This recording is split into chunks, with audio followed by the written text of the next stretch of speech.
Welcome back to city news. అనారోగ్యంతో బాధపడుతూ వైద్య ఖర్చులు భరించలేని పేదలకు ముఖ్యమంత్రి సహాయ నిధి కింద మంజూరు అయిన చెక్కులను ఎమ్మెల్యే అన్నాబత్తుని శివకుమార్ లబ్ధిదారులకు అందజేశారు. తెనాలి నియోజకవర్గం పరిధిలో ముగ్గురుకు సుమారు 4,30,000 రూపాయల చెక్కులను లబ్ధిదారులకు అన్నాబత్తుని శివకుమార్ గంగానమ్మపేటలోని వైసీపీ పార్టీ కార్యాలయంలో అందజేశారు. స్వర్గీయ రాజశేఖర్ రెడ్డి ఆరోగ్యశ్రీ ద్వారా లక్షల విలువ చేసే వైద్యాన్ని ఉచితంగా అందించారని, అదే స్ఫూర్తితో నేడు సీఎం జగన్ ఆరోగ్యశ్రీని 25 లక్షలకు పెంచారని ఎమ్మెల్యే అన్నాబత్తుని శివకుమార్ చెప్పారు. ఆరోగ్యశ్రీ వర్తించని వాటికి ముఖ్యమంత్రి సహాయ నిధి నుండి నిధులు మంజూరు చేసి వైద్య ఖర్చుల నిమిత్తం అందిస్తున్నట్లు తెలిపారు. ఇప్పటి వరకు తెనాలి నియోజకవర్గంలో ముఖ్యమంత్రి సహాయ నిధి కింద 196 మందికి గాను 1,57,49,500 రూపాయలను అందించినట్లు చెప్పారు. కార్యక్రమంలో పలువురు వైసీపీ నాయకులు, కార్యకర్తలు పాల్గొన్నారు. శాసనసభ్యుడిగా నా నియోజకవర్గంలో ఆరోగ్యశ్రీ కవర్ అయినట్టునేమో సుమారు ఆరోగ్యశ్రీలో 3,600 రోగాలకి కవర్ చేస్తూ అనేక మందికి ఈరోజు ఆరోగ్యశ్రీ ద్వారా కొన్ని లక్షల రూపాయలు వైద్యానికి సేవ అందిస్తుంటే, ఎవరైతే ఆరోగ్యశ్రీలో కవర్ కాని వాళ్ళకి ఆర్థికంగా వాళ్ళు ఇబ్బంది పడుతున్న ఆ కుటుంబాలకి నేను శాసనసభ్యుడిగా ఈ తెనాలి నియోజకవర్గంలో 193 మందికి ఈరోజు 1,53,95,000 ఇప్పటి వరకు ఇస్తే,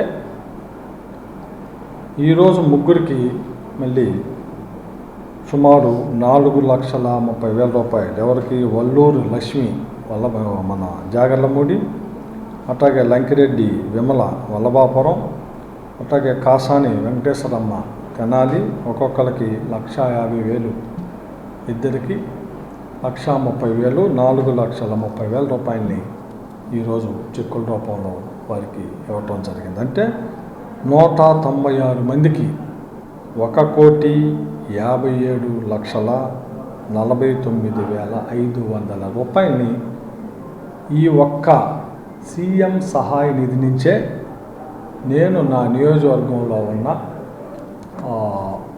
ఎవరైతే వారి అనారోగ్యం వస్తే కేవలం మేజర్ ఆపరేషన్స్ కోసం వాళ్ళకైన ఖర్చులని సీఎం సహాయ నిధి నుంచి ఇప్పించటం జరిగింది. ఎంత ఇప్పించాను? 1,57,49,500 రూపాయలు ఈ ఒక్క స్కీమ్ కింద. సో ఇంకా కొంతమంది నాకు ఇచ్చున్నారు, అవి కూడా మేబీ ఒక వారం 10 రోజుల్లో.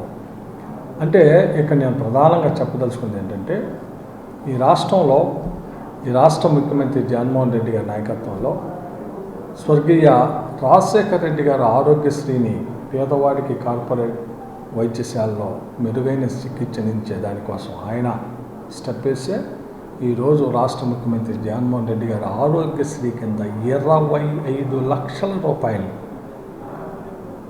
25 లక్షల రూపాయలని ఒక ఆరోగ్యశ్రీ కార్డు ద్వారా తీవ్రమైన అనారోగ్యాన్ని నయం చేసుకునే దానికోసం పెంచిన గొప్ప వ్యక్తి. వైసీపీ ప్రభుత్వంలో సంక్షేమ పథకాలు అర్హులకు అందడం లేదని, చిన్న అభివృద్ధి పనులు కూడా ఎక్కడా జరగడం లేదని, తెనాలిలో ప్రజలకు ఎంతో అవసరమైన తాగునీటి సమస్య కూడా తీర్చలేని దౌర్భాగ్య పరిస్థితిలో పాలకులు కనిపిస్తున్నారని జనసేన పార్టీ రాజకీయ వ్యవహారాల కమిటీ చైర్మన్ నాదెళ్ల మనోహర్ అన్నారు. తెనాలి పట్టణంలోని 17వ వార్డులో విస్తృతంగా పర్యటించారు. వార్డులోని ప్రజల నుంచి ఆయనకు అపూర్వ స్వాగతం లభించింది. ఈ సందర్భంగా వార్డులోని ప్రజలతో ఆయన ప్రత్యేకంగా సమావేశమయ్యారు. ఈ సందర్భంగా నాదెండ్ల మనోహర్ మాట్లాడుతూ, సంక్షేమం ఒక్కటే ప్రజల స్థితిగతులు మార్చదని, అభివృద్ధితో కూడిన సంక్షేమం ఉన్నప్పుడే ప్రజల జీవన విధానం మారుతుందని, కనీస సౌకర్యాలు, మౌలిక వసతులు కల్పన అనేది వైసీపీ ప్రభుత్వం ఎప్పుడో మర్చిపోయిందని, ధరల పెరుగుదల, పన్నుల బాధలతో సామాన్యుడు విలువిల్లాడే పరిస్థితి ఏర్పడిందని, రాష్ట్రంలో అప్పులు పెరుగుతున్నాయే తప్ప అభివృద్ధి జాడ కనిపించడం లేదని, ప్రజలకు నిత్యం అందుబాటులో ఉంటూ జవాబుదారీ పాలన అందించాలన్నదే జనసేన తెలుగుదేశం పార్టీ లక్ష్యమని, తెనాలి నియోజకవర్గం 5 ఏళ్లలో అభివృద్ధి కరువై పూర్తిగా వెనుకబడింది. వచ్చే జనసేన తెలుగుదేశం ప్రభుత్వంలో తెనాలి నియోజకవర్గ అభివృద్ధికి ప్రత్యేక ప్రణాళికతో ముందుకు వస్తామని తెలిపారు. ప్రజలను పీడించే వైసీపీ ప్రభుత్వాన్ని ప్రజలంతా ఇంటికి పంపించాలని, రాష్ట్ర భవిష్యత్తు లక్ష్యంగా జనసేన తెలుగుదేశం పార్టీల పొత్తును ప్రజలు నిండు మనసుతో ఆశీర్వదించాలని కోరారు.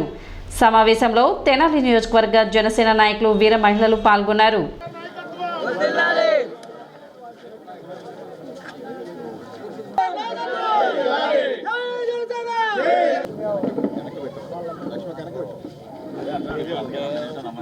కెమెరా వెనక పెట్టు.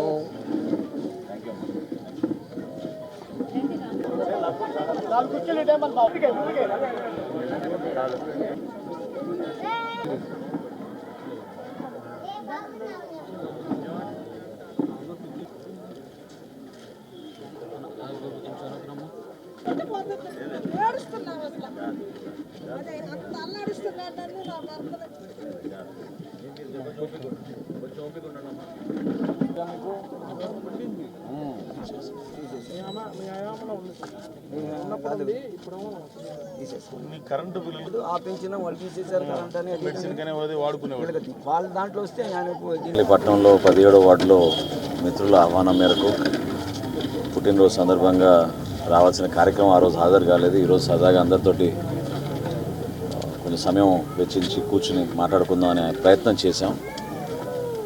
క్షేత్రస్థాయిలో పరిస్థితులు చాలా ప్రభుత్వం అనుకున్నట్టుగా ఆ విధంగా లేవు. చాలామంది ఇబ్బంది పడేది ప్రభుత్వం నుంచి రావాల్సిన సంక్షేమం, ఆ సంక్షేమ ఫలాలు అందించాల్సిన బాధ్యత నిజమైన లబ్ధిదారులు కూడా చేరడం లేదు. ఆ ఆవేదన, వాళ్ళలో ఉన్న నిస్సహాయత, అడిగి ప్రశ్నించినా కూడా వాళ్ళకి సరైన రీతిలో స్పందించకపోవడం అనేది చాలామందికి ఇబ్బందిగా ఉంది. పేదరికంలో ఉన్న ప్రతి కుటుంబాన్ని ఆదుకోవాల్సిన బాధ్యత ప్రతి ఒక్కరిది, అధికార యంత్రాంగం ఉంది, అదేవిధంగా ఎన్నుకోబడ్డ ప్రజాప్రతినిధులు కూడా ఉంటుంది. మా వంతు మేము నిలబడతాం అటువంటి కుటుంబాలను ఆదుకునే విధంగా, అదే రీతిలో అభివృద్ధి కూడా జరిగే విధంగా. చాలామంది ఇక్కడ ఇబ్బంది పడేది ఏంటంటే ఈ రక్షిత మంచినీటి పథకం ద్వారా వాళ్ళకి ఏం అందడం లేదనేది. అది తప్పకుండా రాబోయే రోజుల్లో సరిచేయాలి, అభివృద్ధి కార్యక్రమాలు కూడా చేయాలి, ప్రతి పేద కుటుంబానికి ఆదుకునే విధంగా. ఎందుకంటే ధరలు విపరీతంగా పెరిగిపోయినాయి.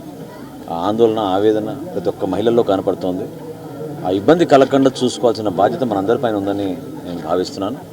తెనాలికి మంచి రోజులు వచ్చే విధంగా, వెలుగు నింపే విధంగా అభివృద్ధి కార్యక్రమాలు చేసుకుంటూ ప్రతి గ్రామంలో, ప్రతి వార్డులో కూడా రాబోయే రోజుల్లో జనసేన పార్టీ, తెలుగుదేశం పార్టీ ప్రభుత్వం ఏర్పడుతుంది ఖచ్చితంగా. ఒక నమ్మకం, భరోసాతోటి చంద్రబాబు నాయుడు గారి నాయకత్వం, పవన్ కళ్యాణ్ గారి నాయకత్వంలో పనిచేసుకుంటూ ప్రతి ఒక్కరికి మేలు చేసే విధంగా తప్పకుండా మా వంతు మేము కృషి చేస్తామని సందర్భంగా ఇక్కడ వచ్చిన మన పెద్దలందరూ కూడా చెప్పడం జరిగింది. యువత కూడా ఎంతోమంది పాపం వాళ్ళు ప్రభుత్వం నుంచి కోరేది ఏంటంటే వాళ్ళకి ఎక్కడో విధంగా ఉపాధి అవకాశాలు కల్పించాలి. ఈ ప్రాంతంలో కూడా మనం అటువంటి అభివృద్ధి కార్యక్రమాలు చేయాలి.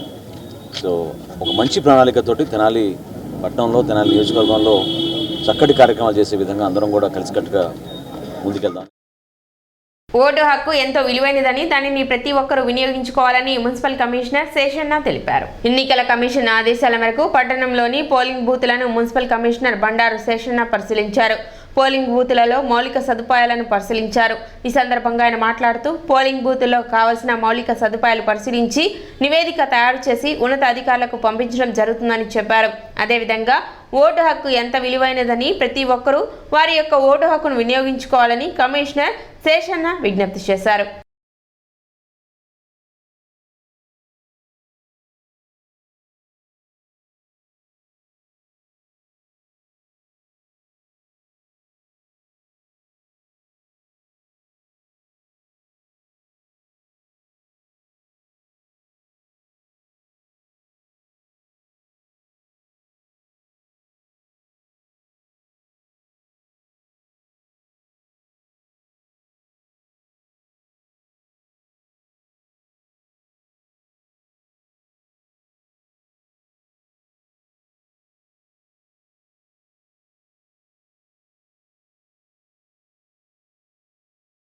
రాబోయేటువంటి అసెంబ్లీ ఎలక్షన్స్ను, లోక్సభ ఎలక్షన్స్ను దృష్టిలో పెట్టుకొని మన పట్టణంలో ఎలక్షన్ కమిషన్ ఆఫ్ ఇండియా వారు ఇచ్చినటువంటి గైడ్లైన్స్కు అనుగుణంగా పోలింగ్ స్టేషన్స్ అన్నీ కూడా ఒకసారి గమనిస్తున్నాం. మన పట్టణంలో 151 ఉన్నాయి పోలింగ్ స్టేషన్స్. సుమారుగా 1,55,000 మంది ఉన్నారు ఓటర్స్. మాకున్నటువంటి ఆదేశాలు ఏంటంటే ప్రతి పిఎస్ను పర్సనల్గా విజిట్ చేసి అక్కడ ఫెసిలిటీస్ ఏమున్నాయి గమనించాలి, ఒకవేళ లేకపోతే కనుక వాటిని ఏర్పాటు చేయించాలి అనేసి ఆదేశం. ఆల్రెడీ ఇవన్నీ కూడా లిస్ట్ అవుట్ అయినాయి, స్పెసిఫై కూడా చేసేసారు, డిక్లేర్డ్. సో ఇప్పుడు అక్కడ ఉన్న ఫెసిలిటీస్ ప్రాపర్గా సైన్ బోర్డ్స్ కానీ, ర్యాంపులు కానీ, స్టైర్ కేసులు కానీ, రూమ్లో lighting, furniture, drinking water supply, అలాగే టాయిలెట్స్ చక్కగా ఉన్నాయా లేదా, ఉంటే వాటిల్లో వాటర్ వస్తుందా లేదా, లైటింగ్ ఉందా లేదా అనేటువంటి విషయాలన్నీ కూడా గమనిస్తున్నాం. ఇప్పుడు వరకు ఒక 3 స్కూల్స్ గమనించాం. 3 స్కూల్లో కూడా మంచి సౌకర్యాలు ఉన్నాయి. ఎవరైతే ఓటింగ్ చేయడానికి వస్తారో వాళ్ళకు మంచి సౌకర్యాలతోటి చక్కటి అట్మాస్ఫియర్లో ఓటు కలిగేటువంటి అవకాశం ఉండాలనేసి, అలాగే షేడ్స్ కూడా, షామ్యానాలు ఎంత అవసరమైతే అవన్నీ కూడా ఇక్కడ ఉంటాయి, వేయిస్తాం. సో వాళ్ళ ప్రజలందరూ కూడా గమనించవలసింది ఏంటంటే మీ ఓటును సద్వినియోగపరచుకోండి, ఓటు హక్కును వినియోగించుకోండి. ఇప్పుడు ఒక చిన్న విరామం.